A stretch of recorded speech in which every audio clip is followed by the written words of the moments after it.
You know, I did a editorial video last night on the 5 kill switches. You guys can go look it up.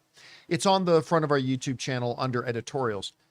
On the 5 kill switches that exist that could potentially kill the Paramount Warner Brothers deal. Now, I make it very clear in the video that I still think it's going to go through. I still think it's going to happen, but there are these kill switches. Now, one of the big problems that I mentioned in the video is that the combined debt that Paramount is going to hold once they acquire Warner Brothers.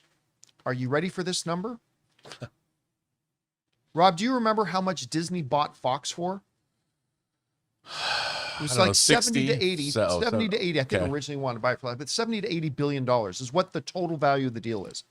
I feel like it was 76 or something like that. That's a lot of money. Paramount's combined debt, once they buy Warner Brothers, is going to be $79 billion. Almost. Their debt is going to be worth more than what Disney bought Fox for. And that presents, and I explained it in the video, that presents a lot of potential problems. But I wasn't the only one to recognize that. Wall Street recognized it. Because this coming out from Bloomberg via Yahoo Finance, Paramount's debt, Wall Street has just downgraded them to junk following Warner Brothers' purchase deal. They wrote the following. Fitch Ratings, who are the people that ascribe the ratings. Now, just so you know, your credit ratings when you're a corporation, stuff like that, and what your value is based on a letter score. It goes all the way from down at the bottom of B. Then you can go up to double B, triple B, A, double A, and triple A. And with all those, you can be minus, normal, or plus. Just to understand that. Fitch Ratings downgraded Paramount Skydance. We'll bring this back up here, Jonathan. Oh, yeah. Fitch Ratings downgraded Paramount Skydance Corp's corporate and long-term borrower ratings to junk, following the media company's agreement to buy larger rival Warner Brothers Discovery, Inc., a deal that will saddle the combined business with $79 billion in debt. Fitch lowered its ratings on Paramount to double B plus, according to statement Monday. It had previously been triple B minus, the lowest investment grade rating. That means once you go below that, you go from investment grade to what they qualify as junk. The rating service also said Paramount is on negative watch, pending details on the deal terms, financing efforts. Okay. So Wall Street has now looked at Paramount as a company. And they looked at what the details that are public are, how much money they have, how much money they generate, and what their debt is going to be. And they've now said that Paramount is a credit risk. They are a junk holding. Now, what does that actually mean? Well, let's jump over to the Campea classroom for a moment and take a look, because I think this is important. I think this is relevant. I know some of this is going to sound like blah, blah facts, blah, blah facts, blah, blah facts, but do follow it here because I think this is really interesting and really important. So Paramount junk, what does that mean? Wall Street moves Paramount's credit from triple B minus to double B plus, which classifies it as junk in their term. Now, this is why they explained they moved its rating. Number one, staggering debt. The combined company is expected to carry roughly $79 billion in net debt. Fitch, that's the company that assigned the rating, and S&P are concerned that the leverage, the ratio of debt to earnings, is far too high for an investment grade company. They are going to be holding way more debt than their income and revenue generation can handle. And so that was part of their concern. Their other concern is cash flow pressure. Integrating two giants like Paramount and Warner Brothers Discovery is expensive and complex. Fitch noted that free cash flow will likely be negative through 2026. Then, also another problem is the Netflix fee. Paramount paid Netflix on behalf of Warner Brothers a $2.8 billion termination fee to Netflix because Warner Brothers scrapped an earlier deal with them to go to Paramount instead. Nothing. That's money that just got burned. They didn't get anything for it. They just had to pay it almost $3 billion for nothing.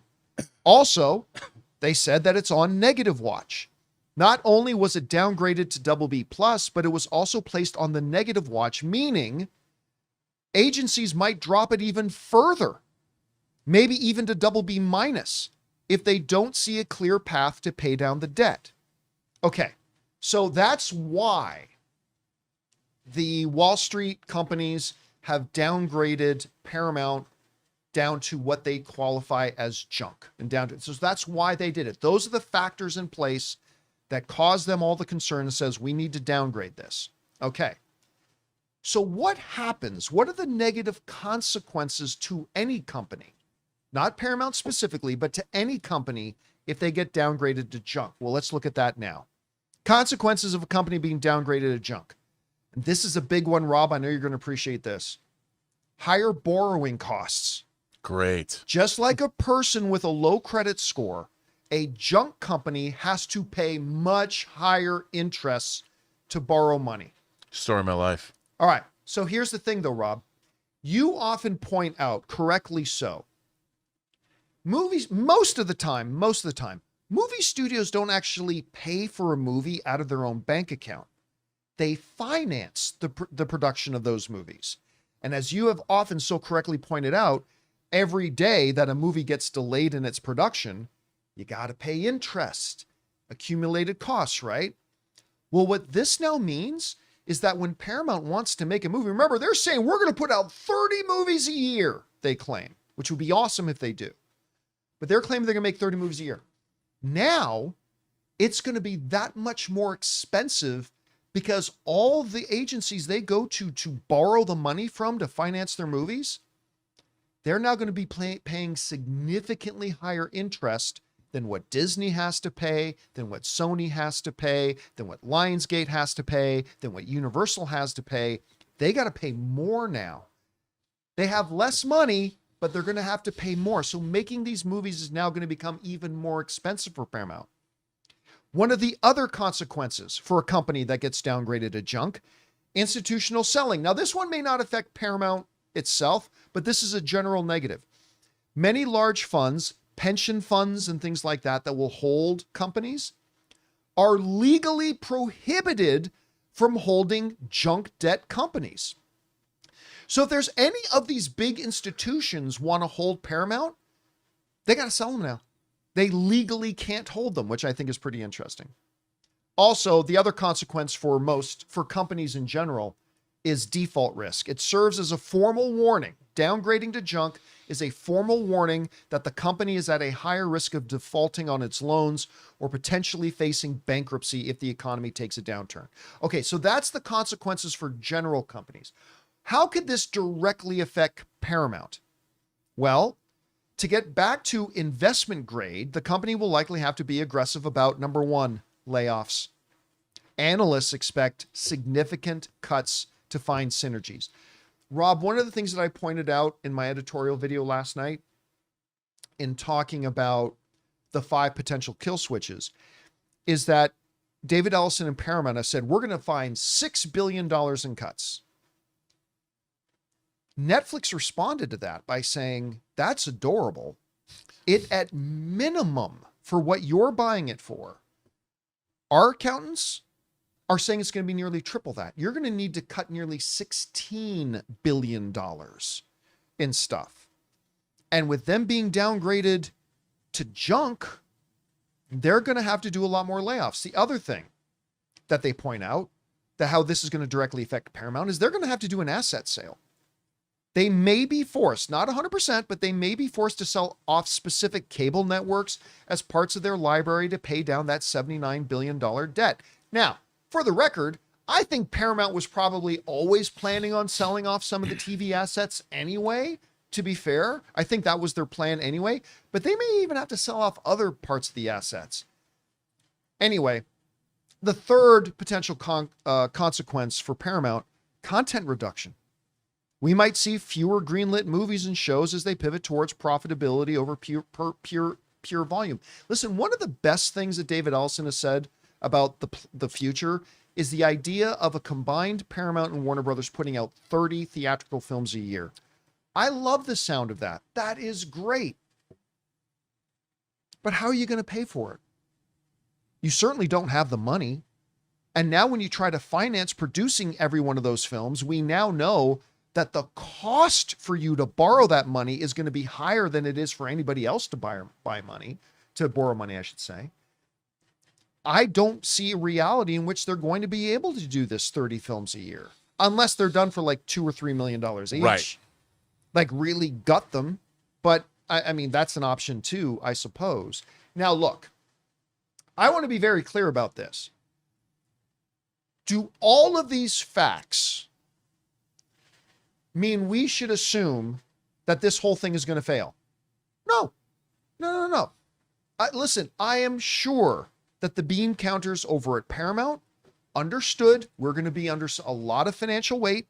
There's going to be a huge debt pressure.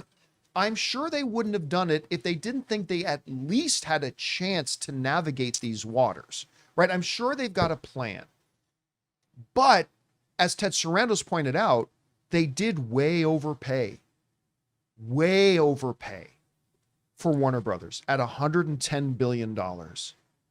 By the way, how smart David Zaslav look now. So they way overpaid, and $79 billion in debt, downgraded their holdings to junk. Borrowing money is going to be more expensive now. Institutions are going to have to sell off their positions. While this does not mean this deal isn't going to work, it ain't good. Guys, we want to take a second to thank a sponsor of this video, Harry's. Listen, guys, you know that I'm a tech geek. We live in an age where your phone is basically a handheld supercomputer and your car can now literally park itself. So why are so many of us still using razors that feel flimsy, overpriced, and honestly stuck in 2008? That's exactly why I've leveled up to the new Harry's Plus. When I first picked this thing up, the first thing that I noticed was the weight. It's solid metal, no cheap plastic here. If you want to check it out right now, head over to harrys.com/Campea. Now, what makes the Plus different is the advanced pivoting system that actually reaches every corner of your face. You're getting 3 different blade angles for a clean cut at the root, plus a lubricating strip with aloe and vitamin E to keep your skin calm while you work. No clogging, no middleman, just a great shave. Right now, you can get the Harry's Plus trial set for only $10 at harrys.com/Campea. You're getting the new Plus razor, a 5-blade cartridge, their foam shave gel, and a travel cover. It's a risk-free trial, so if you don't love it, they'll make it right. Go to harrys.com/Campea, and when they ask where you heard about them, please tell them we sent you. It really helps support the show. Anyway, Rob, I just rattled off a whole bunch of information here. What out of all this is really standing out to you? Well, just overall, the amount of you taking on this debt. Let's say they want to make 30 movies, and you say, how much are they going to make them for? In this competitive marketplace, if they're supposed to be theatrical, remember, it's not just the movies. They've got to feed whether they're going to keep HBO or Paramount Plus or whatever the hell they're going to do. Are they going to make more series? I mean, I don't see that they can do these things with this status. I mean, like you pointed out, the cuts that they're going to have to do. So are they going to gut Warner Brothers as well? I mean, it seems to me that by paying this much money, they're putting both studios in a compromising position, both of them. And it's like, what is your core business? It seems like this money, not only is it too much money to spend, I think, but it doesn't leave you with enough money to do business as usual either. So you've compromised both entities by doing this, because you're going to have to make cuts across the board. Whereas, Netflix they had a lot of money. they're not. Netflix had a ton of money. It was a cash offer. Yeah. So it's a cash offer that they don't, and they weren't going to spend $110 billion. No, and they were going to let Warner Brothers continue to do what Warner Brothers did. They were going to acquire the company, but Warner Brothers has all those great credit deals. They're not the ones that are compromised, so they can go do it business as usual. So I don't think that, the way you put it, I don't see how this actually makes much sense, to be honest. Like, where's the upside?